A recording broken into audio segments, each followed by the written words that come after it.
Jaksa Agung Republik Indonesia ST Burhanuddin mengumumkan 2 tersangka baru dalam dugaan kasus tindak pidana korupsi dalam pengadaan pesawat di PT Garuda Indonesia tahun 2011-2021.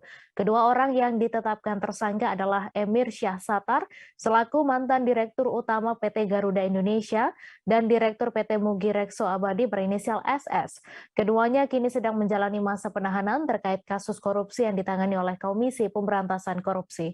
Untuk informasi selengkapnya akan disampaikan langsung oleh wartawan Tribun News, Iqman Ibrahim yang kini sudah terhubung bersama kami. Silakan rekan Iqman.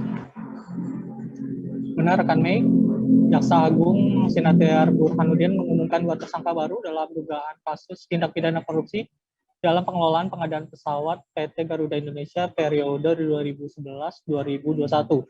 Kedua tersangka itu adalah pertama Emir Syahsatar selaku ex-direktur utama PT Garuda Indonesia dan yang kedua adalah direktur PT Mugi Rekso Abadi bernama Sutikno Sudarjo. Menurut Jaksa Agung, peran Emir Syahsatar berkaitan statusnya sebagai direktur utama di perusahaan maskapai plat merah tersebut, sebab dugaan korupsi pengadaan pesawat tersebut terjadi di era kepemimpinannya. Adapun kasus yang dipersoalkan dari Emir Syahsatar seputar kontrak-kontrak pengadaan pesawat di Garuda Indonesia. Disebut Jaksa Agung, memang peran Sutikno Sudarjo juga tidak jauh berbeda dengan Emir Syahsatar. Hingga saat ini memang kedua tersangka tidak dilakukan penahanan, sebab keduanya kini sedang menjalani masa penahanan terkait kasus korupsi yang ditangani oleh Komisi Pemberantasan Korupsi.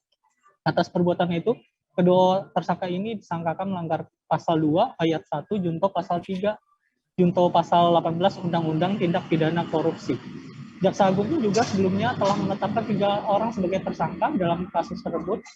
Adapun ketiga tersangka itu adalah SA selaku Vice President Strategic Manajemen Garuda Indonesia periode 2011-2012, lalu AW selaku Executive Project Manager Aircraft Delivery Garuda pada periode 2009-2014, dan terakhir adalah AB selaku Vice President Treasury Management PT Garuda Indonesia periode 2005 sampai 2012.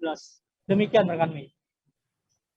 Baik, terima kasih rekan Iqman atas laporan Anda, dan Tribuners wartawan kami juga telah menghimpun wawancara dengan Jaksa Agung RI. Berikut tayangannya untuk Anda. Yang utamanya pada hari ini kami mendapat penyerahan hasil audit pemeriksaan kerugian negara PT Garuda senilai kalau di Indonesia kan 8,8 triliun. Itu kerugian disebutkan oleh kemudian kami juga menetapkan tersangka baru, yakni tanggal 27 Juni 2022. Hasil ekspos kami menetapkan 2 tersangka baru, yaitu ES selaku Direktur Utama PT Garuda. Yang kedua adalah SS selaku Direktur PT Mugi Rekso Abadi. Nanti silakan apa dan mengapanya silakan nanti bicarakan atau tanyakan kepada Direktur Pendidikan sambil sama-sama dengan Jaksa Pemuda Tidak Pidana.